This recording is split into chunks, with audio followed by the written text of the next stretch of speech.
ದೆಹಲಿಯ AI global ಸಮಿಟ್ನಲ್ಲಿ AI ತಂತ್ರಜ್ಞಾನದ ಕುರಿತು ಕಾಂಗ್ರೆಸ್ ಕೀಳುಮಟ್ಟವಾಗಿ ನಡೆದುಕೊಂಡ ವಿಚಾರಕ್ಕೆ ಸಂಬಂಧಪಟ್ಟ ಹಾಗೆ ಹುಬ್ಬಳ್ಳಿಯಲ್ಲಿ ಕಾಂಗ್ರೆಸ್ ಕಚೇರಿಗೆ ಬಿಜೆಪಿ ಕಾರ್ಯಕರ್ತರು ಮುತ್ತಿಗೆ ಹಾಕಿದ್ದಾರೆ.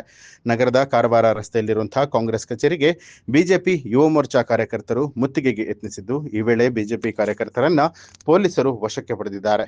ಈ ಕುರಿತು ಮಾತನಾಡಿದಂತಹ ಬಿಜೆಪಿ ಕಾರ್ಯಕರ್ತರು, ಭಾರತ ಮಾಹಿತಿ ತಂತ್ರಜ್ಞಾನ ಕೇಂದ್ರದಲ್ಲಿ ಸಾಧನೆಯನ್ನ ಮಾಡಬೇಕು ಅನ್ನುವಂತ ಮಹದಾಸೆ ಪಿಎಂ ಮೋದಿ ಅವರದ್ದು. ಆದರೆ ಎಐ ಸಮಿಟ್ನಲ್ಲಿ ಕಾಂಗ್ರೆಸ್ ಯುವ ಪದಾಧಿಕಾರಿಗಳು ಕೀಳು ಮಟ್ಟದಿಂದ ನಡೆದುಕೊಂಡಿದ್ದಾರೆ ಅಂತ ಹೇಳಿ ಆಕ್ರೋಶವನ್ನ ವ್ಯಕ್ತಪಡಿಸಿದರು. ವತಿಯಿಂದ ರಾಜ್ಯದ ದೇಶದಲ್ಲಿ ಕಾಂಗ್ರೆಸ್ ಕಾರ್ಯಕರ್ತರು SRI ಮಾಡ್ತಿದ್ದು ತಡೆಯಲು ಯತ್ನಿಸಿ ಗುಂಡಾವರ್ತನೆ ಮಾಡಿದ್ದಾರೆ.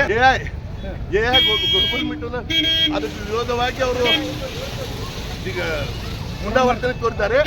ದೇಶ ಅಭಿವೃದ್ಧಿಗೋಸ್ಕರ ದೇಶದಲ್ಲಿ ಬಂದಂತ ವಲಸೆ ಜನಾಂಗನ ಹುಡುಕಿ ಹೊರಗಡೆ ಹಾಕೋರು ಕೆಲಸ ಮಾಡ್ತಾ ಇದೆ ಭಾರತೀಯ ಜನತಾ ಪಕ್ಷ. ಆದರೆ ಇವರು ಎಲ್ಲಾನು ವರ್ಗನ್ ಜನನ ನಕಲಿ ವೋಟರ್ಸನ್ನ ಇಟ್ಕೋಬೇಕು, ನಾವು ಗೆಲ್ಲಬೇಕಂತ ಉದ್ದೇಶದಿಂದ ಕಾಂಗ್ರೆಸ್ ಯುವ ಮೋರ್ಚಾ ಯುವಕರ ಘಟಕ ಮತ್ತು ಕಾಂಗ್ರೆಸ್ ಎಲ್ಲರೂ ಈ ರೀತಿ ಗುಂಡಾವರ್ತನೆ ಮಾಡಿದ್ದಾರೆ.